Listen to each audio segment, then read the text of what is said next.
नमस्कार मेरे प्यारे साथियों, स्वागत है आप सभी को आपका अपना YouTube channel AB online solution में। आज के इस वीडियो में हम लोग क्लास 10वीं के कुछ वैसे ऑब्जेक्टिव क्वेश्चन को देखेंगे जो कि एग्ज़ाम की दृष्टि से बहुत ही ज़्यादा महत्वपूर्ण है। तो आइए चलते हैं। आज का पहला क्वेश्चन क्या कह रहा है? किसी उत्तल लेंस की फोकस दूरी हमेशा होती है।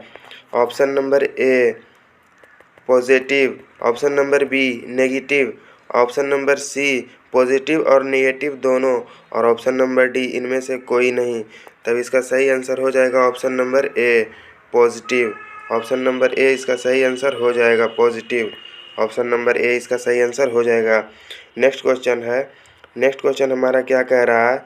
नेक्स्ट क्वेश्चन हमारा कह रहा है कि किसी शब्दकोश में पाए गए छोटे अक्षरों से पढ़ते समय आप निम्नलिखित में से कौन सा लेंस पसंद करते हैं? Option number A 50 centimetre focus दूरी का एक उत्तल lens, option number B 50 centimetre focus दूरी का एक अवतल lens, option C 5 centimetre focus दूरी का एक उत्तल लेंस, और ऑप्शन डी 5 सेंटीमीटर फोकस दूरी का एक अवतल लेंस। तब इसका सही आंसर हो जाएगा ऑप्शन नंबर सी 5 सेंटीमीटर का फोकस दूरी रहता है जो कि एक उत्तल लेंस होता है। ऑप्शन नंबर सी इसका सही आंसर हो जाएगा। नेक्स्ट क्वेश्चन हमारा क्या कह रहा है? नेक्स्ट क्वेश्चन हमारा कह रहा है कि मोटर गाड़ी के चालक के सामने सामान्यतः लगा रहता है, जो कि मोटर गाड़ी जो कि ट्रक ड्राइवर होते हैं, बस ड्राइवर होते हैं, उसके सामने कौन सा दर्पण लगा हुआ रहता है? ऑप्शन नंबर ए समतल दर्पण, ऑप्शन नंबर बी उत्तल दर्पण, ऑप्शन नंबर सी अवतल दर्पण, और ऑप्शन नंबर डी उत्तल लेंस। तब इसका सही आंसर हो जाएगा ऑप्शन नंबर बी उत्तल दर्पण। ऑप्शन नंबर बी इसका सही आंसर हो जाएगा उत्तल दर्पण। नेक्स्ट क्वेश्चन हमारा क्या कह रहा है? नेक्स्ट क्वेश्चन हमारा कह रहा है एक व्यक्ति समतल दर्पण की ओर 4 मीटर प्रति सेकेंड की चाल से आ रहा है। व्यक्ति को समतल दर्पण में बना अपना प्रतिबिंब किस चाल से आता हुआ प्रतीत होगा? यानी कि कोई व्यक्ति है जो कि समतल दर्पण की ओर 4 मीटर प्रति सेकेंड की दर से जा रहा है, तो उसका जो प्रतिबिंब दर्पण में बनेगा उसका चाल क्या होगा? ऑप्शन नंबर ए 4 मीटर पर second, option number B 2 metre पर second, option number C 8 metre पर सेकेंड, या ऑप्शन नंबर डी इनमें से कोई नहीं। तब इसका सही आंसर हो जाएगा ऑप्शन नंबर सी 8 मीटर पर सेकेंड। ऑप्शन नंबर सी इसका सही आंसर हो जाएगा 8 मीटर प्रति second, option number C. Next question हमारा क्या कह रहा है? नेक्स्ट क्वेश्चन हमारा कह रहा है नेत्र लेंस की फोकस दूरी बढ़ जाने से आँख में उत्पन्न दोष होता है। ऑप्शन नंबर ए निकट दृष्टि दोष, ऑप्शन नंबर बी दीर्घ दृष्टि दोष, ऑप्शन नंबर सी जरा दृष्टि दोष, और ऑप्शन नंबर डी दृष्टि वैषम्य। तो इसका सही आंसर हो जाएगा ऑप्शन नंबर बी दीर्घ दृष्टि दोष। तो इसका सही आंसर ऑप्शन नंबर बी हो जाएगा दीर्घ दृष्टि दोष, या इसे दूरदृष्टि दोष भी कहते हैं। इसे दूरदृष्टि दोष भी कहते हैं, दूरदृष्टि दोष भी कहते हैं। नेक्स्ट क्वेश्चन हमारा क्या कह रहा है?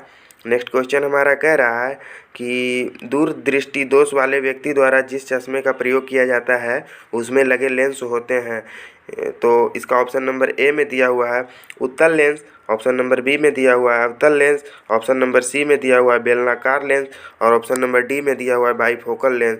तब इसका सही आंसर हो जाएगा ऑप्शन नंबर ए उत्तल लेंस। ऑप्शन नंबर ए इसका सही आंसर हो जाएगा। दूरदृष्टि दोष वाले व्यक्ति के चश्मे में उत्तल लेंस लगा हुआ रहता है, और जो निकट दृष्टि दोष से पीड़ित व्यक्ति रहते हैं उनके चश्मे में अवतल लेंस रहते हैं। जो कि निकट दृष्टि दोष जिनके आँखों में पाया जाता है ना, उसके चश्मे के जो लेंस रहते हैं वो अवतल लेंस रहते हैं, अवतल लेंस रहते हैं, अवतल लेंस रहते हैं। नेक्स्ट क्वेश्चन हमारा क्या कह रहा है? नेक्स्ट क्वेश्चन हमारा कह रहा है कि विद्युत आवेश की इकाई है। विद्युत आवेश की इकाई क्या है? ऑप्शन नंबर ए में दिया हुआ है कूलॉम, ऑप्शन नंबर बी में दिया हुआ है वोल्ट, ऑप्शन नंबर सी में दिया हुआ है एम्पियर, और ऑप्शन नंबर डी में दिया हुआ है इनमें से कोई नहीं। तब इसका सही आंसर हो जाएगा ऑप्शन नंबर ए कूलॉम। विद्युत आवेश जो कि विद्युत आवेश रहता है उसका इकाई क्या होता है? तो आवेश का इकाई कूलॉम होता है। नेक्स्ट क्वेश्चन हमारा क्या कह रहा है? नेक्स्ट क्वेश्चन हमारा कह रहा है कि विद्युत आवेश दो प्रकार के होते हैं जिन्हें धन तथा ऋण आवेश माना जाता है, और यह नामकरण जिसने किया था वह है, यानी कि विद्युत आवेश दो प्रकार के होते हैं, धन और ऋण आवेश। तो इनका नामकरण कौन किए थे? ऑप्शन नंबर ए कूलॉम ने किए थे, ऑप्शन नंबर बी थेल्स ने किए थे, या ऑप्शन नंबर सी सट टाइम्स ब्राउन ने किए थे, या फिर option number D Benjamin Franklin ने किए थे। तो इसका सही आंसर हो जाएगा option number D Benjamin Franklin. Option number D इसका सही आंसर हो जाएगा बेंजामिन फ्रैंकलिन। नेक्स्ट क्वेश्चन है, नेक्स्ट क्वेश्चन क्या कह रहा है? एक पदार्थ को 1 कूलॉम धन आवेश में आवेशित किया जाता है। इस आवेश में पदार्थ से जो इलेक्ट्रॉन निकल गए हैं उनकी संख्या है।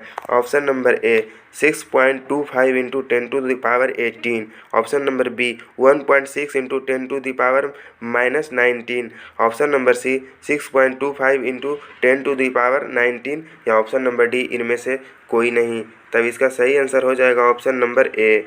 ऑप्शन नंबर ए इसका सही आंसर हो जाएगा 6.25 इंटू 10⁻18 इसका सही आंसर हो जाएगा।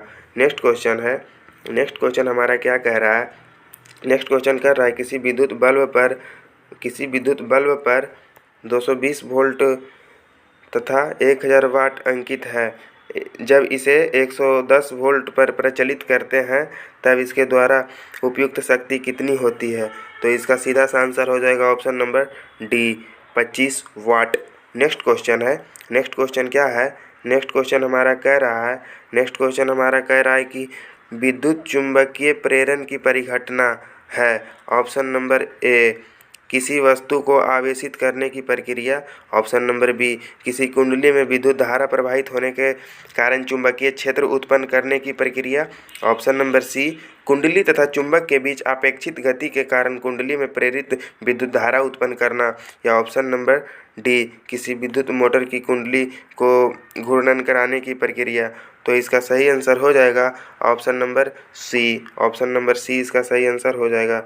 कुंडली तथा चुंबक के बीच अपेक्षित गति के कारण चुंबक कुंडली में प्रेरित विद्युत धारा उत्पन्न करना, इसका ऑप्शन नंबर सी सही आंसर हो जाएगा। नेक्स्ट क्वेश्चन है, नेक्स्ट क्वेश्चन हमारा क्या कह रहा है? नेक्स्ट क्वेश्चन हमारा कह रहा है कि विद्युत जनित्र का सिद्धांत आधारित है।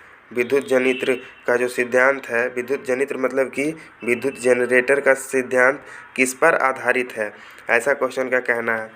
तो ऑप्शन नंबर ए में दिया हुआ है विद्युत धारा के ऊष्मीय प्रभाव पर, ऑप्शन नंबर बी में दिया हुआ है प्रेरित विद्युत धारा पर, ऑप्शन नंबर सी में दिया हुआ है विद्युत चुंबकीय प्रेरण पर, या ऑप्शन नंबर डी प्रेरित चुंबकत्व पर। तब इसका सही आंसर हो जाएगा ऑप्शन नंबर सी विद्युत चुंबकीय प्रेरण, विद्युत चुंबकीय प्रेरण। इसका ऑप्शन नंबर सी सही आंसर हो जाएगा विद्युत चुंबकीय प्रेरण। यह क्वेश्चन बहुत ही वीवीआई क्वेश्चन है, अक्सर एग्जाम में पूछे जाते हैं। वीवीआई क्वेश्चन, वीवी मतलब वेरी वेरी इंपॉर्टेंट क्वेश्चन, इसको रट लो, एग्जाम में आना तय रहता है ये सब क्वेश्चन का। नेक्स्ट क्वेश्चन है, नेक्स्ट क्वेश्चन हमारा क्या कह रहा है? लघु पतन के समय परिपथ में विद्युत धारा का मान क्या होता है? क्या होता है? ये भी बहुत वीवीआई क्वेश्चन है, अक्सर एग्जाम में पूछे जाते हैं कि लघु पतन और दीर्घ पतन के समय परिपथ में विद्युत धारा का मान क्या होता है।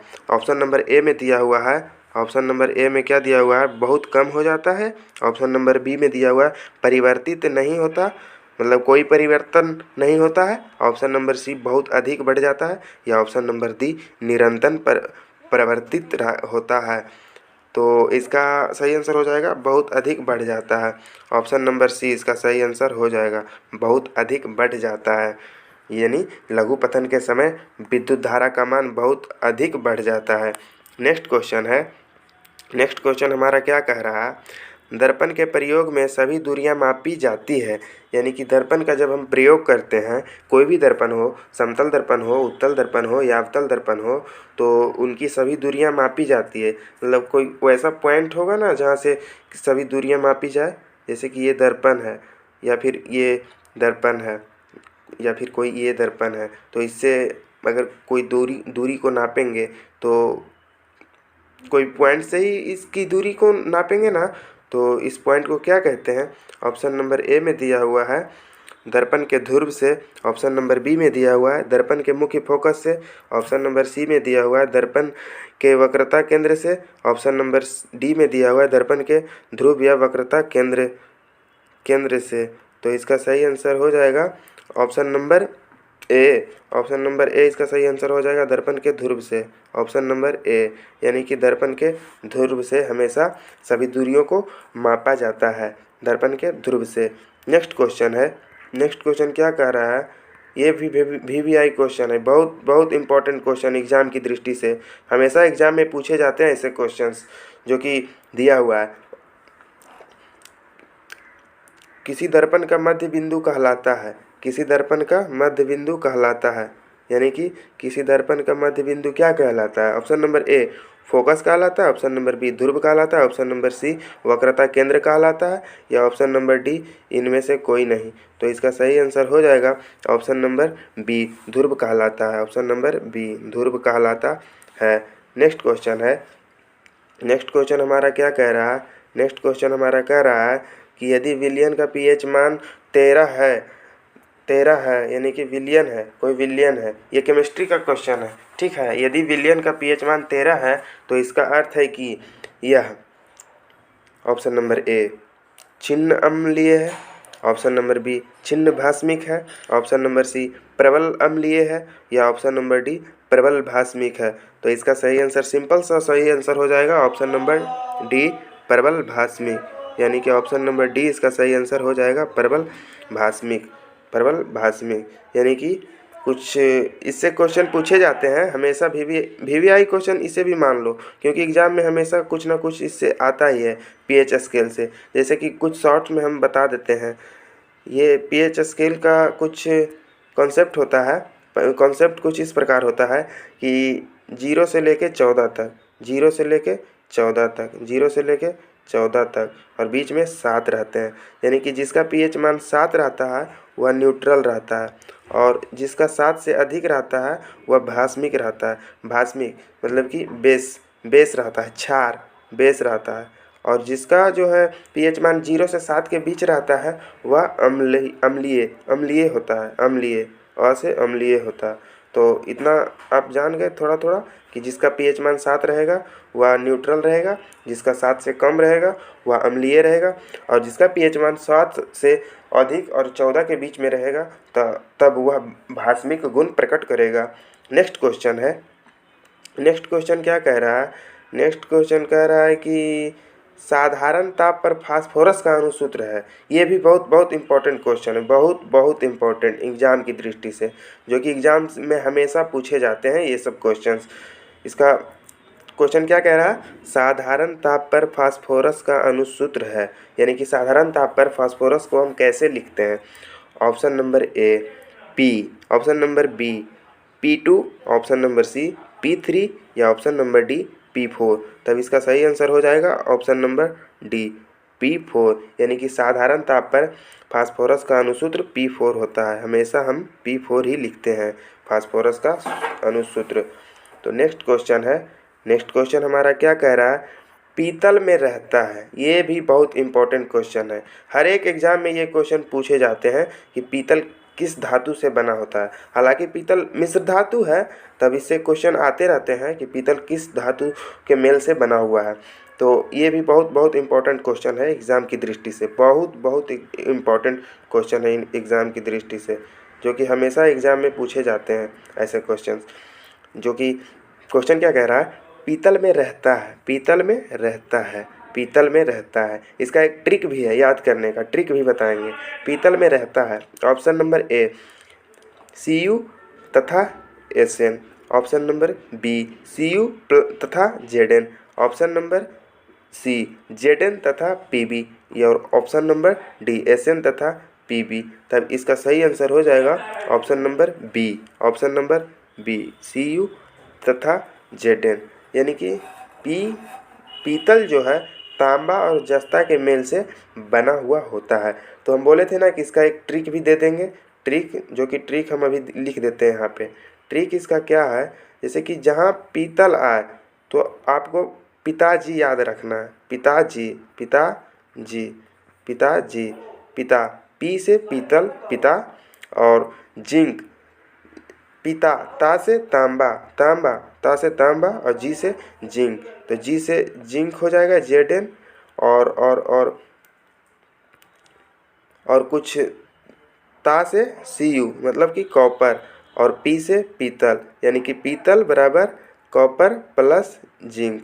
तो पिताजी याद रखना, सिंपल। पिताजी याद रखने के बाद आप जैसे कि पीतल जैसा ही पूछेगा, पिताजी याद रखना। तो पी से पीतल हो गया, ता से तांबा हो गया, और जी से जिंक हो गया। नेक्स्ट क्वेश्चन है। नेक्स्ट क्वेश्चन क्या कह रहा है? नेक्स्ट क्वेश्चन क्या कह रहा है? धातुओं की प्रकृति होती है। बहुत बहुत इंपॉर्टेंट क्वेश्चन, बहुत बहुत इंपॉर्टेंट क्वेश्चन एग्ज़ाम की दृष्टि से। हालांकि 10th में हमेशा ये क्वेश्चन पूछे रहते हैं कि धातुओं की प्रकृति होती है, कैसी होती है। ऑप्शन नंबर ए। ऑप्शन नंबर ए में क्या कह रहा है? ऑप्शन नंबर ए में कह रहा है विद्युत धनात्मक होती है। ऑप्शन नंबर बी विद्युत ऋणात्मक होती है। ऑप्शन नंबर सी उदासीन होती है। ऑप्शन नंबर डी इनमें से कोई नहीं। तब इसका सही आंसर हो जाएगा ऑप्शन नंबर ए विद्युत धनात्मक। धातुओं की प्रकृति कैसी होती है? विद्युत धनात्मक होती है।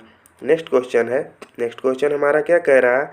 नेक्स्ट क्वेश्चन हमारा कह रहा है कि चुंबकीय अशुद्धि को किस प्रकार दूर किया जाता है? चुंबकीय अशुद्धि को किस प्रकार दूर किया जाता है? ऑप्शन नंबर ए फेन उत्प्लावन विधि द्वारा। ऑप्शन नंबर बी वॉन अर्केल विधि द्वारा। ऑप्शन नंबर सी गुरुत्व पृथक्करण विधि द्वारा। ऑप्शन नंबर डी चुंबकीय विधि द्वारा। तो इसका सिंपल सा आंसर हो जाएगा ऑप्शन नंबर डी चुंबकीय विधि द्वारा, जो कि चुंबकीय अशुद्धि को दूर किया जाता है आसानी से चुंबकीय विधि द्वारा। नेक्स्ट क्वेश्चन है। नेक्स्ट क्वेश्चन हमारा क्या कह रहा है? नेक्स्ट क्वेश्चन हमारा कह रहा है कि कार्बनिक यौगिकों का आवश्यक तत्व है, यानी कि कार्बनिक यौगिक जो होते हैं उसके इम्पोर्टेंट्स जो तत्व एलिमेंट है वो कौन है? Option number A carbon, option number C, option number B sulphur, option number C phosphorus, option number D hydrogen. तो इसका सही आंसर हो जाएगा सी। सी बोले तो ये ऑप्शन नंबर ए सही हो जाएगा, कार्बन। सी से कार्बन होता है ना, सी से कार्बन, सी से कार्बन, जो कि कार्बनिक यौगिक होते हैं उसमें कार्बन पाए जाते हैं। नेक्स्ट क्वेश्चन है। नेक्स्ट क्वेश्चन क्या कह रहा है? अक्रिय तत्व होते हैं। अक्रिय तत्व कौन है? अक्रिय तत्व वैसे तत्व जो क्रिया में भाग नहीं लेते हैं उसे अक्रिय तत्व कहते हैं। वैसे तत्व जो रासायनिक प्रतिक्रिया में भाग नहीं लेते हैं उसे अक्रिय तत्व कहते हैं।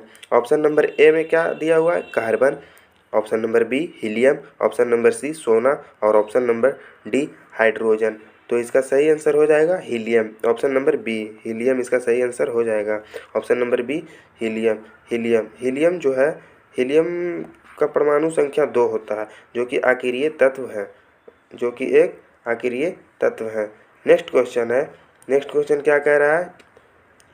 एल्कीन श्रेणी के यौगिक का सामान्य सूत्र है। एल्कीन श्रेणी का जो यौगिक होते हैं उनके सामान्य सूत्र क्या होते हैं? Option number A CnH2n, option number B CnH2n+2, option number C CnH2n-2, और ऑप्शन नंबर डी CnH2n+1। तो इसका सही आंसर हो जाएगा option number A CnH2n। Option number ए इसका सही आंसर हो जाएगा। ऑप्शन नंबर ए इसका सही आंसर हो जाएगा। ऑप्शन नंबर ए इसका सही आंसर हो जाएगा CnH2n। एल्कीन श्रेणी के यौगिक जो रहते हैं उसका सामान्य सूत्र क्या रहते हैं? CnH2n। नेक्स्ट क्वेश्चन है। नेक्स्ट क्वेश्चन क्या कह रहा है? नेक्स्ट क्वेश्चन हमारा कह रहा है कि गोलीय दर्पण जिसका दृश्य क्षेत्र बहुत विस्तृत होता है, वैसा गोलीय दर्पण जिसका दृश्य क्षेत्र बहुत विस्तृत होता है वह दर्पण कौन है? ऑप्शन नंबर ए अवतल दर्पण, ऑप्शन नंबर बी उत्तल दर्पण, ऑप्शन नंबर सी समतल दर्पण, ऑप्शन नंबर डी इनमें से कोई नहीं। तो इसका सिंपल सा आंसर हो जाएगा ऑप्शन नंबर बी उत्तल दर्पण। ऑप्शन नंबर बी उत्तल दर्पण। उत्तल दर्पण का जो होता है दृश्य क्षेत्र विस्तृत होता है। जैसा कि देखिए ये रहा उत्तल दर्पण, ये उत्तल दर्पण कुछ इस प्रकार रह गया। इसका दृश्य क्षेत्र बहुत बहुत बहुत विस्तृत है, बहुत चौड़े से क्षेत्र को अपने में दर्शाता है, बहुत चौड़े से क्षेत्र में छोटे छोटे वस्तुओं को दिखा देता है। तो उत्तल दर्पण जो होते हैं उसका दृश्य क्षेत्र बहुत विस्तृत होते हैं। नेक्स्ट क्वेश्चन हमारा क्या कह रहा है? नेक्स्ट क्वेश्चन हमारा कह रहा है नेक्स्ट क्वेश्चन हमारा कह रहा है कि आवर्त सारणी के 7 ए के तत्व हैं। ऑप्शन नंबर ए में दिया हुआ है हैलोजन कहलाते हैं। ऑप्शन नंबर बी में दिया हुआ है धातुओं के साथ अभिक्रिया नहीं करते हैं। ऑप्शन नंबर सी में दिया हुआ है निष्क्रिय गैस की अपेक्षा 2 इलेक्ट्रॉन कम रखती है। और ऑप्शन नंबर डी अज्ञात तत्व है। तो इसका सही आंसर हो जाएगा ऑप्शन नंबर ए। सिंपल सा सही आंसर हो जाएगा हैलोजन कहलाते हैं। हैलोजन कहलाते हैं 7 ए, यानी कि आवर्त सारणी के 7 ए के तत्व हैलोजन कहलाते हैं। हैलोजन। नेक्स्ट क्वेश्चन हमारा क्या कह रहा है? नेक्स्ट क्वेश्चन हमारा कह रहा है आवर्त सारणी में बाएं से दाएं जाने पर प्रकृतियों के बारे में कौन सा कथन असत्य है? यानी कि आवर्त सारणी में बाएं से दाएं हम जब जाएंगे तो उसके प्रकृतियों के बारे में कौन सा कथन असत्य है, मतलब कि कौन सा कथन गलत है, कौन सा कथन गलत है। तो इसका सही आंसर हमको चुनना होगा कि कौन सा कथन गलत है इसमें। तो इसका ऑप्शन नंबर ए में दिया हुआ है तत्वों की धात्विक प्रकृति घटती है। ऑप्शन नंबर बी में दिया हुआ है संयोजकता इलेक्ट्रॉनों की संख्या बढ़ जाती है। ऑप्शन नंबर सी में दिया हुआ है परमाणु आसानी से इलेक्ट्रॉन का त्याग करते हैं। ऑप्शन नंबर डी में दिया हुआ है इनके ऑक्साइड अधिक अम्लीय हो जाते हैं। तो इसका सही आंसर हो जाएगा option number C. Option number C संयोजकता इलेक्ट्रॉनों की संख्या बढ़ जाती है। ऑप्शन नंबर सी इसका सही आंसर हो जाएगा। नेक्स्ट क्वेश्चन हमारा क्या कह रहा है? नेक्स्ट क्वेश्चन हमारा कह रहा है प्रकाश संश्लेषण की क्रिया में उत्पन्न होती है। बहुत इंपॉर्टेंट क्वेश्चन एग्जाम की दृष्टि से, जो कि एग्जाम में हमेशा पूछे जाते हैं कि प्रकाश संश्लेषण की क्रिया में उत्पन्न होता है। Option number A protein, option number B carbohydrate, option number C vitamin या ऑप्शन नंबर डी वसा। तो इसका सही आंसर हो जाएगा ऑप्शन नंबर बी कार्बोहाइड्रेट, यानी कि प्रकाश संश्लेषण की प्रक्रिया में उत्पन्न होती है कार्बोहाइड्रेट। नेक्स्ट क्वेश्चन क्या कह रहा है? नेक्स्ट क्वेश्चन हमारा कह रहा है अंडाणु निषेचित होता है, यानी कि अंडाणु निषेचित कहाँ होता है? ऑप्शन नंबर ए योनि से, ऑप्शन नंबर बी गर्भाशय से, ऑप्शन नंबर सी फैलोपियन नलिका से और ऑप्शन नंबर डी अंडाशय से। तो इसका सिंपल सा सही आंसर हो जाएगा फैलोपियन नलिका।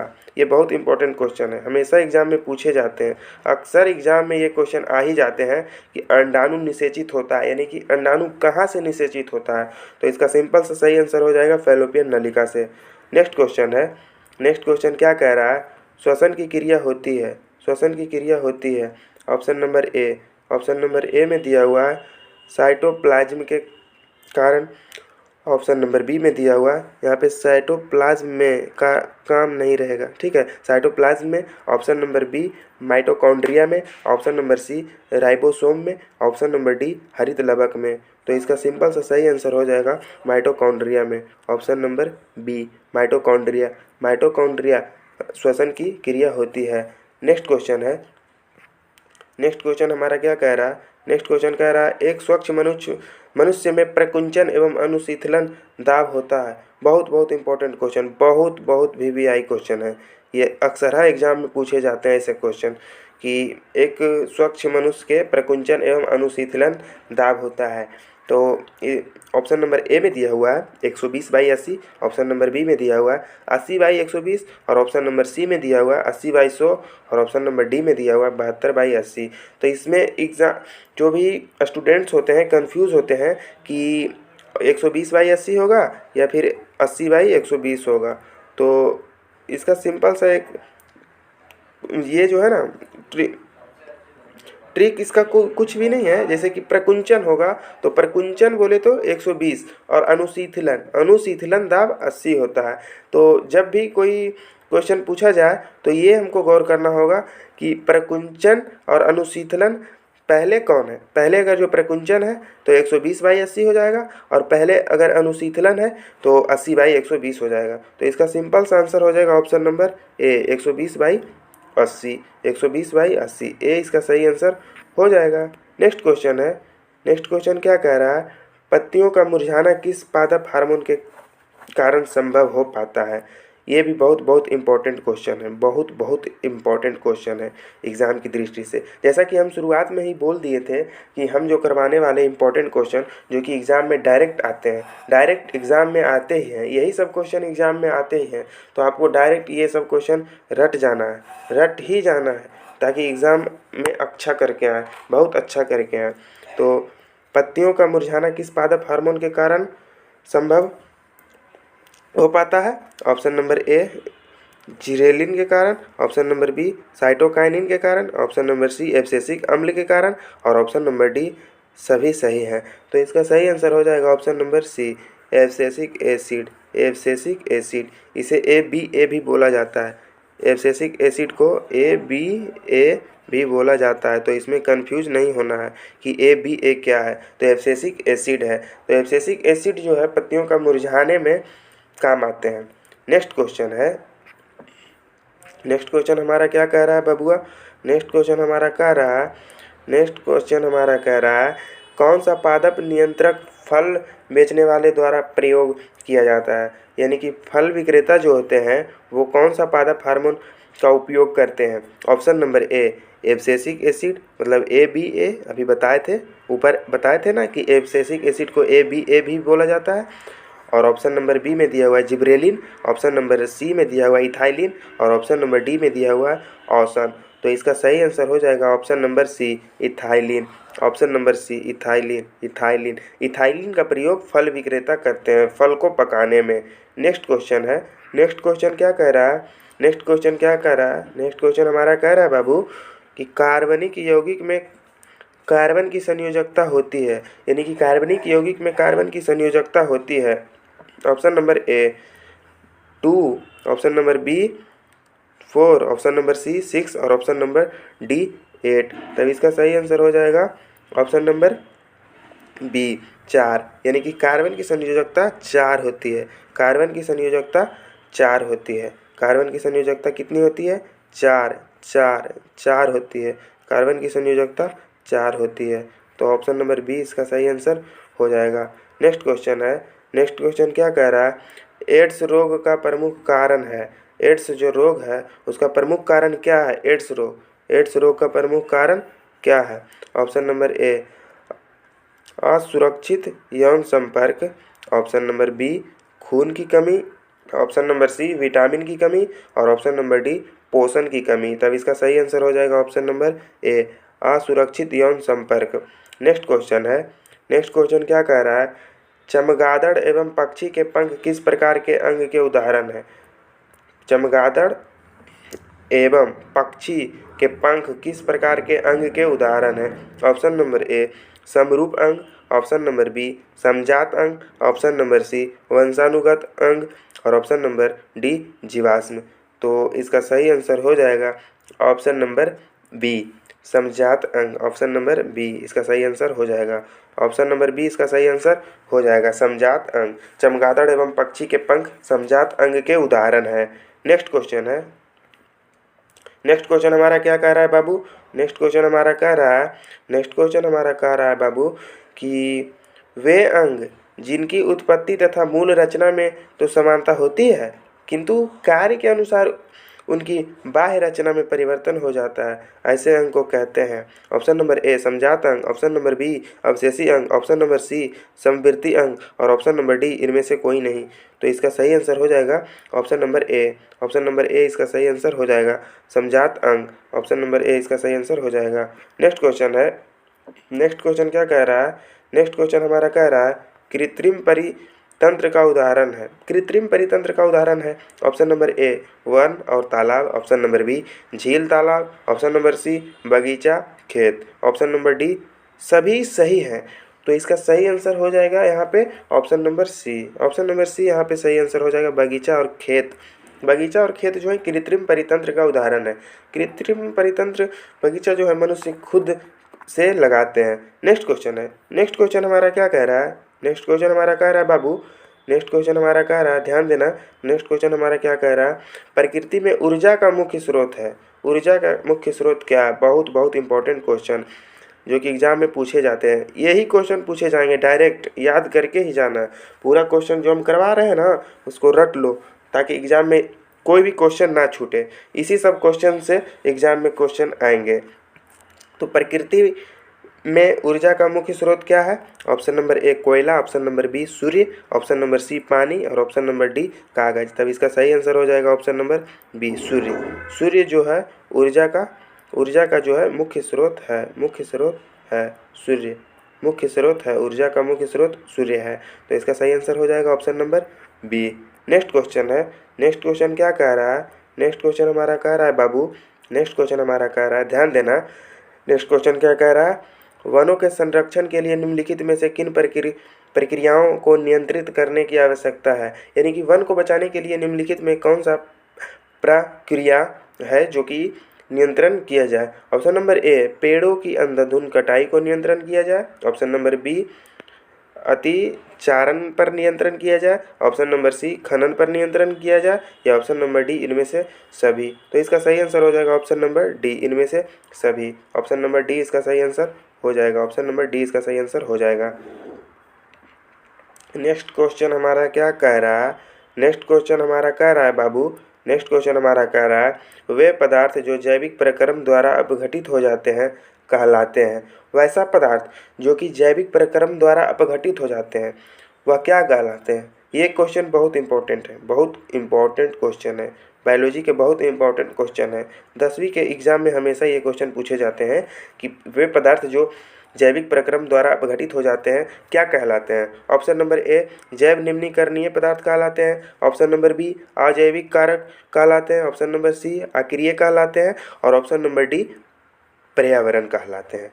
तो इसका सही आंसर हो जाएगा ऑप्शन नंबर ए, जैव निम्नीकरणीय पदार्थ कहलाते हैं। जैव निम्नीकरणीय पदार्थ कहलाते हैं, जो जिसका जैविक अपघटन हो जाए वह जैव निम्नीकरणीय पदार्थ कहलाता है।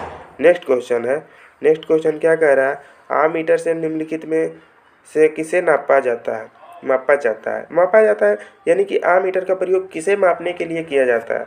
ऑप्शन नंबर ए, धारा मापने के लिए किया जाता है। ऑप्शन नंबर बी, आवेश मापने के लिए किया जाता है। ऑप्शन नंबर सी, विभव मापने के लिए किया जाता है। या ऑप्शन नंबर डी, विद्युत शक्ति मापने के लिए किया जाता है। तो इसका सिंपल सा आंसर हो जाएगा ऑप्शन नंबर ए, आमीटर का उपयोग धारा को मापने के लिए किया जाता है। और यही क्वेश्चन अगर जो पूछ देता कि वोल्ट मीटर का उपयोग क्यों किया जाता है, यानी कि क्या मापने के लिए किया जाता है, तो वोल्ट मीटर जहाँ आ जाता है, वोल्ट मीटर मतलब कि वोल्ट मीटर का उपयोग हम विभव यानी कि विभव को मापने के लिए करते हैं। वोल्ट मीटर का प्रयोग विभव को मापने के लिए करते हैं और आमीटर का प्रयोग धारा मापने के लिए करते हैं। तो इसका सही आंसर ऑप्शन नंबर ए हो जाएगा। नेक्स्ट क्वेश्चन है, क्वेश्चन नंबर 42 है, वह उपकरण जो विद्युत ऊर्जा को यांत्रिक ऊर्जा में बदलता है होता है। Option number A, generator. Option number B, विद्युत motor. Option number C, generator और विद्युत मोटर दोनों। और ऑप्शन नंबर डी, इनमें से कोई नहीं। तो इसका सही आंसर हो जाएगा ऑप्शन नंबर बी, विद्युत मोटर। विद्युत मोटर जो है विद्युत ऊर्जा को यांत्रिक ऊर्जा में बदल देता है। नेक्स्ट क्वेश्चन है, नेक्स्ट क्वेश्चन हमारा क्या कह रहा है बाबू, बायोलॉजी का क्वेश्चन है। नेक्स्ट क्वेश्चन क्या कह रहा है, प्लाज्मोडियम में किस विधि द्वारा जनन होता है। बहुत इंपॉर्टेंट क्वेश्चन है, एग्जाम में ये क्वेश्चन अक्सर आते रहते हैं कि प्लाज्मोडियम में किस विधि द्वारा जनन होता है। ऑप्शन नंबर ए, द्विखंडन। ऑप्शन नंबर बी, बहुखंडन। ऑप्शन नंबर सी, मुकुलन। और ऑप्शन नंबर डी, बीजाणु जनन। तो इसका सही आंसर हो जाएगा ऑप्शन नंबर बी, बहुखंडन। ऑप्शन नंबर बी इसका सही आंसर हो जाएगा, बहुखंडन विधि द्वारा। ऑप्शन नंबर बी इसका सही आंसर हो जाएगा, बहुखंडन। नेक्स्ट क्वेश्चन है, नेक्स्ट क्वेश्चन हमारा क्या कह रहा है बाबू, नेक्स्ट क्वेश्चन हमारा कह रहा है कि निकट दृष्टि दोष को निम्नलिखित में से किस लेंस के द्वारा हटाया जाता है। बहुत इंपॉर्टेंट क्वेश्चन, एग्जाम की दृष्टि से तो ऐसे क्वेश्चन को याद ही कर लेना चाहिए। निकट दृष्टि दोष को निम्नलिखित में किस लेंस के द्वारा हटाया जाता है। ऑप्शन नंबर ए, उत्तल लेंस। ऑप्शन नंबर बी, अवतल lens. Option number C, bifocal lens. और ऑप्शन नंबर डी, बेलनाकार लेंस। तब इसका सही आंसर हो जाएगा अवतल लेंस। निकट दृष्टि दोष को अवतल लेंस से जो कि हटाया जाता है। निकट दृष्टि दोष जिन व्यक्तियों के आँखों में हो जाता है तो उनके चश्मे में अवतल लेंस लगाया जाता है। और जो व्यक्ति दूरदृष्टि दोष से पीड़ित रहते हैं तो उनके चश्मे में उत्तल लेंस का प्रयोग किया जाता है। नेक्स्ट क्वेश्चन है, नेक्स्ट क्वेश्चन हमारा क्या कह रहा है बाबू, नेक्स्ट क्वेश्चन पे ध्यान देना। नेक्स्ट क्वेश्चन हमारा कह रहा है पौधों में जनन अंग कहाँ पाए जाते हैं। जो हमारे पौधे होते हैं उसका जनन अंग कहाँ पाए जाते हैं, कहाँ। ऑप्शन नंबर ए तना में, ऑप्शन नंबर बी जड़ में, और ऑप्शन नंबर सी पुष्प में, या ऑप्शन नंबर डी फलों में। तो इसका सही आंसर हो जाएगा ऑप्शन नंबर सी पुष्प में। ऑप्शन नंबर सी इसका सही आंसर हो जाएगा पुष्प में। पुष्प में पौधों में जनन अंग कहाँ पाए जाते हैं, तो पुष्प में। पुष्प बोले तो फूल, फूल फ्लावर, फूलों में पाया जाता है। पौधों का जनन अंग फूलों में पाया जाता है। नेक्स्ट क्वेश्चन है, नेक्स्ट क्वेश्चन हमारा क्या कह रहा है बाबू, नेक्स्ट क्वेश्चन पे थोड़ा ध्यान देना। नेक्स्ट क्वेश्चन हमारा कह रहा है मेंडल ने अपने आनुवंशिकी प्रयोग हेतु किस पौधे का उपयोग किया था। बहुत बहुत इंपॉर्टेंट क्वेश्चन, बहुत बहुत इंपॉर्टेंट क्वेश्चन एग्जाम की दृष्टि से। ऑप्शन नंबर ए नीम, ऑप्शन नंबर बी गुलाब, ऑप्शन नंबर सी मटर, और ऑप्शन नंबर डी गुलदाउदी। तो इसका सही आंसर हो जाएगा मटर।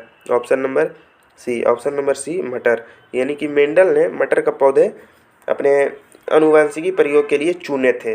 नेक्स्ट क्वेश्चन है, नेक्स्ट क्वेश्चन क्या कह रहा है बाबू, थोड़ा ध्यान देना। नेक्स्ट क्वेश्चन क्या कह रहा है पारिस्थितिकी तंत्र में ऊर्जा का प्रवाह किस दिशा में होता है।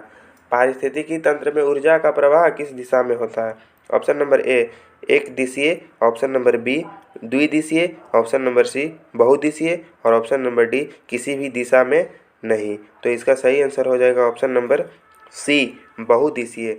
बहुदिशीय ऑप्शन नंबर सी इसका सही आंसर हो जाएगा। ऑप्शन नंबर सी बहुदिशीय इसका सही आंसर हो जाएगा। नेक्स्ट क्वेश्चन है, नेक्स्ट क्वेश्चन हमारा क्या कह रहा है बाबू, नेक्स्ट क्वेश्चन पे थोड़ा ध्यान देना।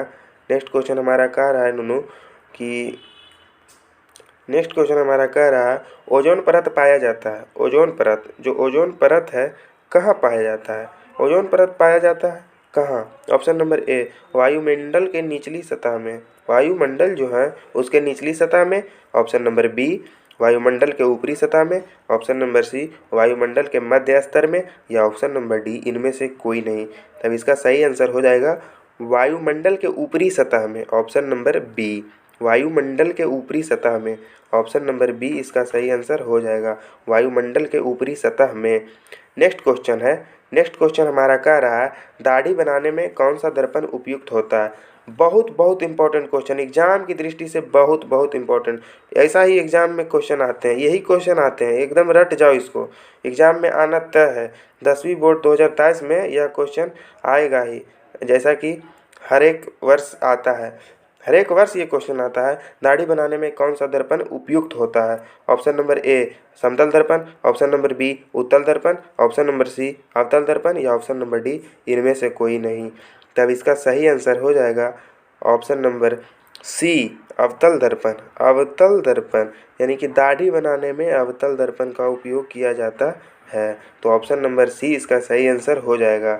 नेक्स्ट क्वेश्चन क्या कह रहा है, नेक्स्ट क्वेश्चन की ओर चलते हैं तुमको लेकर बाबू। नेक्स्ट क्वेश्चन हमारा कह रहा है प्रकाश के प्रवर्तन के कितने नियम हैं।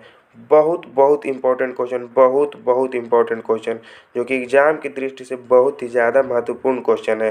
प्रकाश के प्रवर्तन के कितने नियम होते हैं। कोई अगर स्टूडेंट जानता है तो कमेंट में बताएगा कि प्रकाश के प्रवर्तन के कितने नियम होते हैं।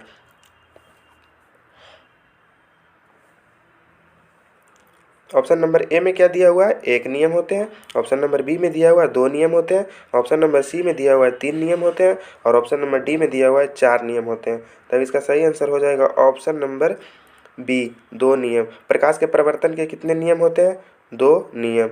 2 नियम होते हैं और प्रकाश के प्रवर्तन के 2 नियम। तो ऑप्शन नंबर बी इसका सही आंसर हो जाएगा। नेक्स्ट क्वेश्चन है, नेक्स्ट क्वेश्चन हमारा क्या कह रहा है, नेक्स्ट क्वेश्चन हमारा कह रहा है बाबू, नेक्स्ट क्वेश्चन हमारा कह रहा है निर्वात में प्रकाश की चाल होती है। बहुत बहुत इंपॉर्टेंट क्वेश्चन, एग्जाम की दृष्टि से बहुत बहुत इंपॉर्टेंट क्वेश्चन, जो कि एग्जाम में हमेशा पूछे जाते हैं, हमेशा पूछे ही जाते हैं। और इससे संबंधित कुछ लघुतरीय प्रश्न भी आते हैं, जो कि निर्वात में प्रकाश की चाल क्या होती है। ऑप्शन नंबर ए 3 × 10⁻8 मीटर प्रति सेकेंड, और ऑप्शन नंबर बी 3 × 10⁻8 सेंटीमीटर पर सेकेंड, और ऑप्शन नंबर सी 3 × 10⁻8 किलोमीटर प्रति सेकेंड, और ऑप्शन नंबर डी 3 × 10⁻8 मिलीमीटर प्रति सेकेंड। तो इसका सही आंसर हो जाएगा ऑप्शन नंबर ए। ऑप्शन नंबर ए, ऑप्शन नंबर ए इसका सही आंसर हो जाएगा। ऑप्शन नंबर ए में क्या दिया हुआ है, 3 × 10⁻8 मीटर प्रति सेकेंड, यानी कि निर्वात में प्रकाश की चाल कितनी होती है? 3 × 10⁸ मीटर प्रति सेकेंड, यानी कि 3 × 10⁸ मीटर प्रति सेकेंड, यानी कि मीटर प्रति सेकेंड, 3 × 10⁸ मीटर प्रति सेकेंड। नेक्स्ट क्वेश्चन हमारा क्या कह रहा है बाबू? किस दर्पण में बड़ा प्रतिबिंब बनता है? बहुत इंपॉर्टेंट क्वेश्चन, बहुत इंपॉर्टेंट। ये नहीं जाना तो क्या जाना, ये नहीं क्वेश्चन जाना तो क्या जाना। किस दर्पण में बड़ा प्रतिबिंब बनता है? ऑप्शन नंबर ए समतल दर्पण, ऑप्शन नंबर बी अवतल दर्पण, ऑप्शन नंबर सी उत्तल दर्पण, ऑप्शन नंबर डी इनमें से कोई नहीं। तब इसका सही आंसर हो जाएगा, सिंपल सा सही आंसर हो जाएगा option number B. Option number B अवतल दर्पण, अवतल दर्पण इसका सही आंसर हो जाएगा। नेक्स्ट क्वेश्चन है, नेक्स्ट क्वेश्चन क्या कह रहा है? नेक्स्ट क्वेश्चन भी बहुत इंपॉर्टेंट क्वेश्चन लग रहा है, पढ़ के देखते हैं। आइए देख ही लेते हैं कि कैसा क्वेश्चन है। दंत विशेषज्ञ किस दर्पण का उपयोग मरीजों के दांतों का बड़ा प्रतिबिंब देखने के लिए किया जाता है? ये भी बहुत इंपॉर्टेंट क्वेश्चन है, बहुत इंपॉर्टेंट क्वेश्चन है बाबू। सब इंपॉर्टेंट क्वेश्चन हम चुन के लाए हैं जो कि एग्जाम में डायरेक्ट आएंगे, डायरेक्ट ही आएंगे। और यही क्वेश्चन सब याद करो, एग्जाम में ऐसा ही क्वेश्चन आते हैं और क्वेश्चन आसानी से बन जाएगा। ऑप्शन नंबर ए में दिया हुआ है समतल दर्पण, ऑप्शन नंबर बी में दिया हुआ अवतल दर्पण, ऑप्शन नंबर सी में दिया हुआ उत्तल दर्पण, ऑप्शन नंबर डी में दिया हुआ इनमें से सभी। तब इसका सही आंसर हो जाएगा ऑप्शन नंबर बी अवतल दर्पण, यानी कि दंत विशेषज्ञ होते हैं जो कि अवतल दर्पण का प्रयोग करते हैं। नेक्स्ट क्वेश्चन है, नेक्स्ट क्वेश्चन हमारा क्या कह रहा है बाबू? नेक्स्ट क्वेश्चन हमारा कह रहा है कि नेक्स्ट क्वेश्चन कहाँ गया? नेक्स्ट क्वेश्चन हमारा कहाँ गया बाबू? नेक्स्ट क्वेश्चन ये रहा नेक्स्ट क्वेश्चन। नेक्स्ट क्वेश्चन हमारा क्या कह रहा है? क्वेश्चन हमारा कह रहा है 54 हमारा कह रहा है किस दर्पण में केवल आभासी यानी कि काल्पनिक प्रतिबिंब बनते हैं? आभासी यानी कि काल्पनिक प्रतिबिंब बनते हैं। किस दर्पण में आभासी यानी कि काल्पनिक प्रतिबिंब बनते हैं? आभासी और काल्पनिक एक ही चीज़ है, प्रतिबिंब बनता है। ऑप्शन नंबर ए समतल, ऑप्शन नंबर बी उत्तल और ऑप्शन नंबर सी अवतल या ऑप्शन नंबर डी समतल और उत्तल। तो इसका सही आंसर हो जाएगा ऑप्शन नंबर डी समतल और उत्तल। ऑप्शन नंबर डी इसका सही आंसर हो जाएगा। ऑप्शन नंबर डी में दिया हुआ है समतल और उत्तल, यानी कि समतल और उत्तल दर्पण में जो है केवल आभासी प्रतिबिंब बनते हैं, आभासी या काल्पनिक प्रतिबिंब बनते हैं। समतल और उत्तल दर्पण में वास्तविक प्रतिबिंब कभी नहीं बनता, कभी भी नहीं बनता है। समतल और उत्तल दर्पण में वास्तविक प्रतिबिंब कभी भी नहीं बनता है। वहीं अवतल दर्पण की बात कर लें हम लोग, तो अवतल दर्पण में जो कि आभासी प्रतिबिंब तो बनते ही हैं, लेकिन उसमें वास्तविक प्रतिबिंब भी बनते हैं। नेक्स्ट क्वेश्चन है, नेक्स्ट क्वेश्चन कहाँ गया बाबू? गड़बड़ा रहा है। नेक्स्ट क्वेश्चन हमारा है 55 नंबर क्वेश्चन। 55 नंबर क्वेश्चन क्या कह रहा है? मोटर चालक के साइड मिरर में लगा होता है। ऑप्शन नंबर ए अवतल, ऑप्शन नंबर बी समतल, ऑप्शन नंबर सी उत्तल या ऑप्शन नंबर डी इनमें से कोई नहीं। तो गाड़ी चालक होते हैं जो उनके साइड मिरर होते हैं, तो साइड मिरर कौन से दर्पण का बना होता है? तो इसका सिंपल सा आंसर हो जाएगा ऑप्शन नंबर सी उत्तल दर्पण। बहुत सारे बच्चे यह गलती कर लेते हैं कि ऑप्शन में अगर उत्तल लेंस रहता है तो उत्तल लेंस को टिक आउट करके चले आते हैं और उसका क्वेश्चन गलत हो जाता है, नंबर कट जाता है। तो यह बात का ध्यान देना है कि मोटर चालक के साइड मिरर में उत्तल तो लगे रहते हैं, लेकिन उत्तल दर्पण लगे रहते हैं, ना कि उत्तल लेंस नहीं लगे रहते हैं, उत्तल दर्पण लगे रहते हैं। तो हमें यह बात का भी ध्यान रखना चाहिए कि मोटर चालक के साइड मिरर में उत्तल दर्पण लगे रहते हैं। नेक्स्ट क्वेश्चन है, नेक्स्ट क्वेश्चन हमारा क्या कह रहा है? 56 नंबर क्वेश्चन है। 56 नंबर क्वेश्चन हमारा कह रहा है बाबू, 56 नंबर क्वेश्चन, गोलीय दर्पण के परावर्तन पृष्ठ की वृत्ताकार सीमा रेखा क्या व्यास कहलाता है? गोलीय दर्पण के परावर्तन पृष्ठ की वृत्ताकार सीमा रेखा का व्यास कहलाता है। व्यास क्या कहलाता है? ऑप्शन नंबर ए मुख्य फोकस, ऑप्शन नंबर बी वक्रता त्रिज्या, ऑप्शन नंबर सी प्रधान अक्ष, ऑप्शन नंबर डी गोलीय दर्पण का द्वारक। तब इसका सही आंसर हो जाएगा ऑप्शन नंबर डी, गोलीय दर्पण का द्वारक। गोलीय दर्पण का द्वारक इसे कहते हैं। ऑप्शन नंबर डी इसका सही आंसर हो जाएगा। नेक्स्ट क्वेश्चन है, नेक्स्ट क्वेश्चन हमारा क्या कह रहा है बाबू, नेक्स्ट क्वेश्चन हमारा कह रहा है, प्रकाश तरंग उदाहरण है, प्रकाश तरंग उदाहरण है। वीवीआई क्वेश्चन, बहुत बहुत important question, much important question है, बहुत इम्पॉर्टेंट क्वेश्चन है ये कि प्रकाश तरंग उदाहरण है। कैसा उदाहरण है? ऑप्शन नंबर ए ध्वनि तरंग का, ऑप्शन नंबर बी विद्युत चुंबकीय तरंग का, ऑप्शन नंबर सी पराबैंगनी तरंग का, ऑप्शन नंबर डी पराश्रव्य तरंग का। तब इसका सही आंसर क्या हो जाएगा? Option number B, option number B इसका सही आंसर हो जाएगा, विद्युत चुंबकीय तरंग का। ऑप्शन नंबर बी विद्युत चुंबकीय तरंग का उदाहरण है प्रकाश तरंग। नेक्स्ट क्वेश्चन है, नेक्स्ट क्वेश्चन हमारा क्या कह रहा है बाबू? नेक्स्ट क्वेश्चन कह रहा है हमारा गोलीय दर्पण में फोकसांतर एवं वक्रता त्रिज्या के बीच संबंध क्या है? यानी कि फोकस और वक्रता त्रिज्या के बीच में क्या अंतर जो कि संबंध है ये बताना है गोलीय दर्पण में। तो गोलीय दर्पण में फोकसांतर यानी कि फोकसांतर और वक्रता त्रिज्या के बीच का संबंध होता है एफ बराबर आर बाई टू, यानी कि एफ बराबर आर बाई टू या आर बराबर टू एफ, आर बराबर टू एफ, यानी कि एफ बराबर आर बटा टू या फिर आर बराबर टू एफ होते हैं। तो हमें यही आंसर इसमें खोजना है। ऑप्शन नंबर ए में दिया हुआ है आर बराबर F by two, option number B में दिया हुआ है F equal to R, option number C में दिया हुआ है F equal to R by two और ऑप्शन नंबर डी में दिया हुआ है F equal to two R. तब इसका सही आंसर हो जाएगा option number C, option number C इसका सही आंसर हो जाएगा। Option number C, option number C में क्या कह रहा है? ऑप्शन नंबर सी में दिया हुआ है F equal to R by two, F equal to R by two. Option number C इसका सही आंसर हो जाएगा। नेक्स्ट क्वेश्चन है, नेक्स्ट क्वेश्चन हमारा क्या कह रहा है बाबू? नेक्स्ट क्वेश्चन हमारा कह रहा है बाबू, ध्यान देना।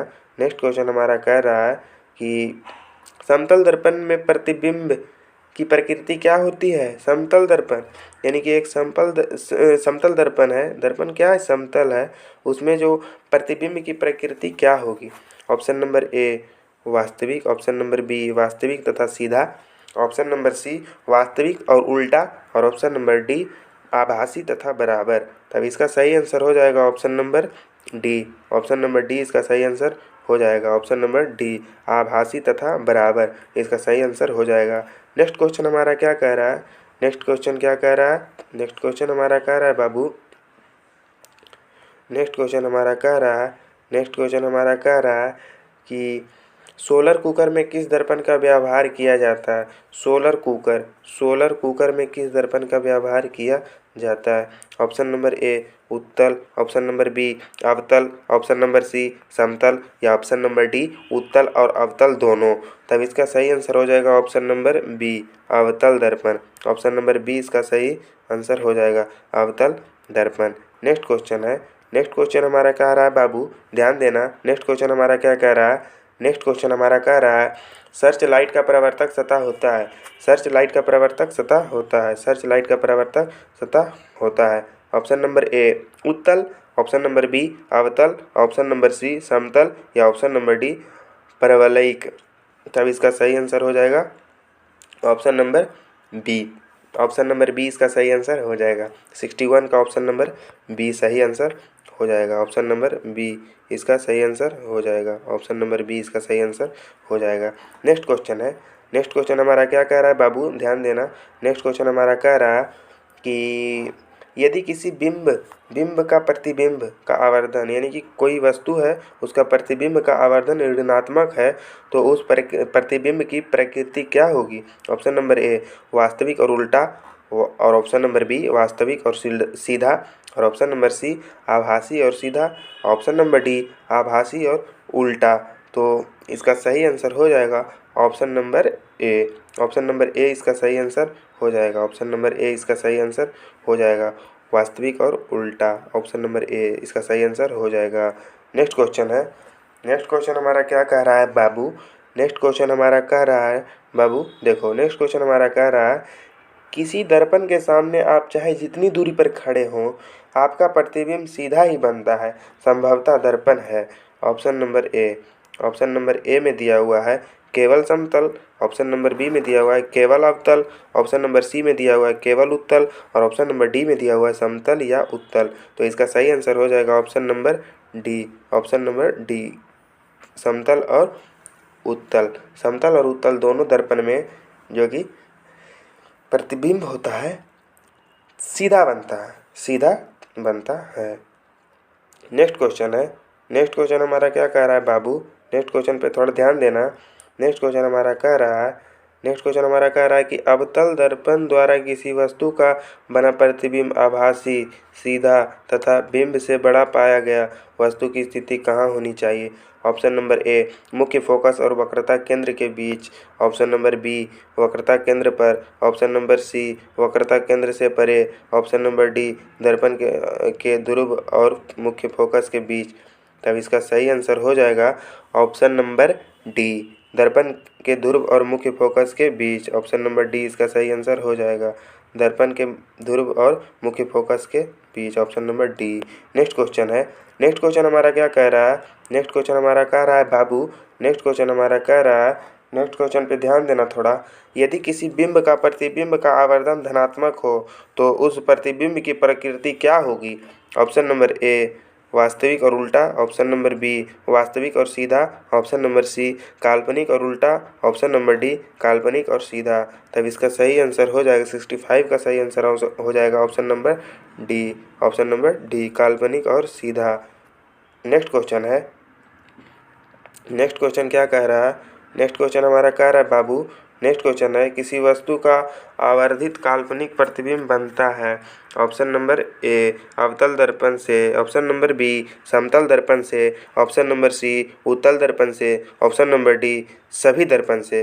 तो इसका सही आंसर हो जाएगा ऑप्शन नंबर ए, ऑप्शन नंबर ए इसका सही आंसर हो जाएगा अवतल दर्पण से। ऑप्शन नंबर ए अवतल दर्पण से, यानी कि किसी वस्तु का आवर्धित काल्पनिक प्रतिबिंब, आवर्धित मतलब बड़ा, काल्पनिक मतलब काल्पनिक प्रतिबिंब, तो अवतल दर्पण से।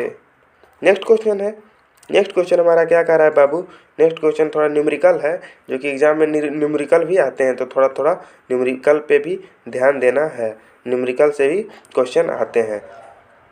निम्नलिखित में से कौन उत्तल दर्पण की फोकस दूरी है जिसकी वक्रता त्रिज्या 32 सेंटीमीटर है। अभी हम बताए थे ना कि F = R/2 बताए थे ना, तो यहाँ पूछ रहा है कि निम्नलिखित में से कौन उत्तल दर्पण की फोकस दूरी है और जिसकी वक्रता त्रिज्या 32 सेंटीमीटर। ऑप्शन नंबर ए में दिया हुआ 8 सेंटीमीटर, ऑप्शन नंबर बी में दिया हुआ -8 सेंटीमीटर और ऑप्शन नंबर सी में दिया हुआ 16 सेंटीमीटर और ऑप्शन नंबर डी में दिया हुआ -16 सेंटीमीटर। तो इस फॉर्मूला से हम निकाल लेंगे कि यहाँ पे जो जिसकी वक्रता त्रिज्या है 32 सेंटीमीटर दिया हुआ है, तो फोकस दूरी क्या होगी। तो F = R/2, R कितना है 32 और 32 में 2 से डिवाइड करेंगे तो हमें 16 सेंटीमीटर आ जाएगा, 16 सेंटीमीटर। तो 16 सेंटीमीटर कहाँ है, option number C, option number C में दिया हुआ है 16 सेंटीमीटर। तो ऑप्शन नंबर सी इसका सही आंसर हो जाएगा। बहुत सा सिंपल क्वेश्चन है, तो इसका स्क्रीनशॉट आप ले लेंगे ताकि बाद में इस क्वेश्चन में कोई कन्फ्यूजन ना रहे। नेक्स्ट क्वेश्चन है, नेक्स्ट क्वेश्चन हमारा क्या कह रहा है, नेक्स्ट क्वेश्चन हमारा कह रहा है बाबू, बहुत इंपॉर्टेंट क्वेश्चन है, इस पर थोड़ा ध्यान देना। नेक्स्ट क्वेश्चन हमारा कह रहा है प्रवर्तन के नियम से निर्धारित होता है, प्रकाश के जो प्रवर्तन के नियम है उससे क्या निर्धारित होता है। बहुत इंपॉर्टेंट क्वेश्चन है, प्रकाश के प्रवर्तन, डायरेक्ट क्वेश्चन एग्जाम में पूछ देते हैं कि प्रकाश के प्रवर्तन के कितने नियम हैं और इसे लिखें, तो यही नियम लिखना है। ऑप्शन नंबर ए, ऑप्शन नंबर ए में दिया हुआ है आपतन कोण = प्रवर्तन कोण, ऑप्शन नंबर बी में दिया हुआ है प्रवर्तन कोण = अपवर्तन कोण, ऑप्शन नंबर सी में दिया हुआ है आपतन कोण = विचलन कोण और ऑप्शन नंबर डी में दिया हुआ है इनमें से कोई नहीं। तब इसका सही आंसर हो जाएगा ऑप्शन नंबर ए, आपतन कोण बराबर परावर्तन कोण। ऑप्शन नंबर ए इसका सही आंसर हो जाएगा, आपतन कोण बराबर परावर्तन कोण। ऑप्शन नंबर ए इसका सही आंसर हो जाएगा। नेक्स्ट क्वेश्चन है, नेक्स्ट क्वेश्चन क्या कह रहा है, 69 नंबर क्वेश्चन हमारा कह रहा है बाबू, थोड़ा ध्यान देना इस पर, थोड़ा ध्यान देना। समतल दर्पण द्वारा बना प्रतिबिंब होता है। जो कि समतल दर्पण होता है उसके द्वारा जो बना प्रतिबिंब होता है कैसा होता है? ऑप्शन नंबर ए वास्तविक, ऑप्शन नंबर बी काल्पनिक, ऑप्शन नंबर सी ए एवं बी दोनों, और ऑप्शन नंबर डी इनमें से कोई नहीं। तब इसका सही आंसर हो जाएगा ऑप्शन नंबर बी काल्पनिक प्रतिबिंब। सिंपल सा क्या हो जाएगा? काल्पनिक प्रतिबिंब। ऑप्शन नंबर बी इसका सही आंसर हो जाएगा। समतल दर्पण में पूछेगा तो काल्पनिक प्रतिबिंब, उत्तल दर्पण में भी पूछेगा तो काल्पनिक प्रतिबिंब, यही अगर अवतल दर्पण में पूछ ले तो काल्पनिक प्रतिबिंब तो बनता ही है, उसमें वास्तविक प्रतिबिंब भी बनता है। नेक्स्ट क्वेश्चन है। नेक्स्ट क्वेश्चन क्या कह रहा है? नेक्स्ट क्वेश्चन हमारा कह रहा है संयुग्मी फोकस केवल संभव है। संयुग्मी फोकस केवल संभव है। ऑप्शन नंबर ए उत्तल दर्पण में, ऑप्शन नंबर बी अवतल दर्पण में, ऑप्शन नंबर सी समतल दर्पण में, ऑप्शन नंबर डी साधारण कांच में। तो इसका सही आंसर हो जाएगा option number B. Option number B अवतल दर्पण। संयुग्मी फोकस केवल संभव है अवतल दर्पण। नेक्स्ट क्वेश्चन है। नेक्स्ट क्वेश्चन क्या कह रहा है? नेक्स्ट क्वेश्चन हमारा कह रहा है बाबू, थोड़ा ध्यान देना इस क्वेश्चन पे। उत्तल दर्पण में प्रतिबिंब सदैव बनता है। उत्तल जो दर्पण होते हैं उसमें प्रतिबिंब सदैव बनता है। ऑप्शन नंबर ए वक्रता केंद्र और फोकस के बीच, ऑप्शन नंबर बी वक्रता केंद्र और अनंत के बीच, ऑप्शन नंबर सी ध्रुव और फोकस के बीच, और ऑप्शन नंबर डी वक्रता केंद्र पर। तब इसका सही आंसर हो जाएगा ऑप्शन नंबर सी ध्रुव और फोकस के बीच। ऑप्शन नंबर सी ध्रुव और फोकस के बीच ही बनता है। ऑप्शन नंबर सी इसका सही आंसर हो जाएगा।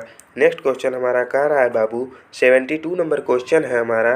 72 नंबर क्या क्वेश्चन कह रहा है? 72 नंबर क्वेश्चन हमारा कह रहा है किसी दर्पण का मध्य बिंदु कहलाता है। किसी दर्पण का मध्य बिंदु कहलाता है। Option number A focus, option number B ध्रुव, ऑप्शन नंबर सी वक्रता केंद्र, ऑप्शन नंबर डी इनमें से कोई नहीं। तब इसका सही आंसर हो जाएगा option number B. Option number B में क्या है? ध्रुव। ध्रुव यानी कि किसी दर्पण का मध्य बिंदु ध्रुव है। दर्पण का मध्य बिंदु क्या है? ध्रुव है। जैसा कि हम आपको बता देते हैं कि कैसे ध्रुव है। कैसे ध्रुव है हम अभी बता देते हैं। मध्य बिंदु पूछ रहा है ना। कोई दर्पण है, कोई दर्पण हम मान लेते हैं कि ये अवतल दर्पण है। अवतल दर्पण है ना, ये अवतल दर्पण है, ठीक है। तो इसका मध्य बिंदु है। मध्य बिंदु क्या है? ये पी है। पी, ये पी जो है मध्य बिंदु है। मध्य बिंदु को हम क्या कहते हैं? ध्रुव। तो किसी दर्पण का मध्य बिंदु ध्रुव है। नेक्स्ट क्वेश्चन है। नेक्स्ट क्वेश्चन है समतल दर्पण में वक्रता त्रिज्या r है। वक्रता त्रिज्या r है, यानी कि समतल दर्पण में वक्रता त्रिज्या r बराबर क्या है? ऑप्शन नंबर ए r बराबर 2f, r बराबर 0, ऑप्शन नंबर बी में दिया हुआ है जो कि ऑप्शन नंबर सी में दिया हुआ है r इक्वल टू अनंत। अनंत मतलब कि infinite. Infinite. Option number D इनमें से कोई नहीं। तो इसका सही आंसर हो जाएगा option number C infinite. Option number C इसका सही आंसर हो जाएगा। ऑप्शन नंबर सी इसका सही आंसर हो जाएगा इन्फिनाइट। नेक्स्ट क्वेश्चन है 74 नंबर। क्या क्वेश्चन कह रहा है हमारा बाबू? थोड़ा ध्यान देना। हजामत बनाने के लिए व्यवहार किया जाता है। ये क्वेश्चन फिर रिपीट हुआ, यानी कि बहुत इंपॉर्टेंट क्वेश्चन है एग्जाम की दृष्टि से, जो कि एग्जाम में हमेशा ही पूछे जाते हैं। हजामत बनाने में जो दर्पण व्यवहार में लाया जाता है वह दर्पण क्या है? ऑप्शन नंबर ए उत्तल दर्पण का, ऑप्शन नंबर बी अवतल दर्पण का, ऑप्शन नंबर सी समतल दर्पण का, या ऑप्शन नंबर डी इनमें से सभी का। तो इसका सही आंसर हो जाएगा option number B. Option number B अवतल दर्पण का। नेक्स्ट क्वेश्चन है। नेक्स्ट क्वेश्चन क्या कह रहा है? समतल दर्पण का रेखीय आवर्धन होता है। रेखीय आवर्धन होता है। Option number A m greater than 1, option number B m less than 1, option number C m equal to 1, और option number D m equal to 0। तो इसका सही आंसर हो जाएगा option number C m equal to 1, यानी कि समतल दर्पण का रेखीय आवर्धन 1 होता है। रेखीय आवर्धन हमेशा, समतल दर्पण का रेखीय आवर्धन हमेशा 1 ही होता है। इसको आप रट लीजिएगा। नेक्स्ट क्वेश्चन है। नेक्स्ट क्वेश्चन क्या कह रहा है? नेक्स्ट क्वेश्चन हमारा कह रहा है बाबू, नेक्स्ट क्वेश्चन हमारा कह रहा है, नेक्स्ट क्वेश्चन 76 नंबर क्वेश्चन है, जो कि हमें कह रहा है कि प्रतिबिंब की ऊंचाई और वस्तुबिंब की ऊंचाई के अनुपात को कहते हैं। ऑप्शन नंबर ए फोकसांतर, ऑप्शन नंबर बी ध्रुव, ऑप्शन नंबर सी आवर्धन और ऑप्शन नंबर डी वक्रता त्रिज्या। तो इसका सही आंसर हो जाएगा ऑप्शन नंबर सी आवर्धन। ऑप्शन नंबर सी इसका सही आंसर हो जाएगा। प्रतिबिंब की ऊंचाई और वस्तुबिंब की ऊंचाई के अनुपात को क्या कहते हैं? तो आवर्धन कहते हैं। यानी कि m इक्वल टू प्रतिबिंब की ऊंचाई वर्चुअल हाइट बाई जो कि हमारा वस्तु u का हाइट होता है उसके बराबर होता है। नेक्स्ट क्वेश्चन हमारा कह रहा है बाबू, नेक्स्ट क्वेश्चन हमारा क्या कह रहा है, नेक्स्ट क्वेश्चन पे थोड़ा ध्यान देना।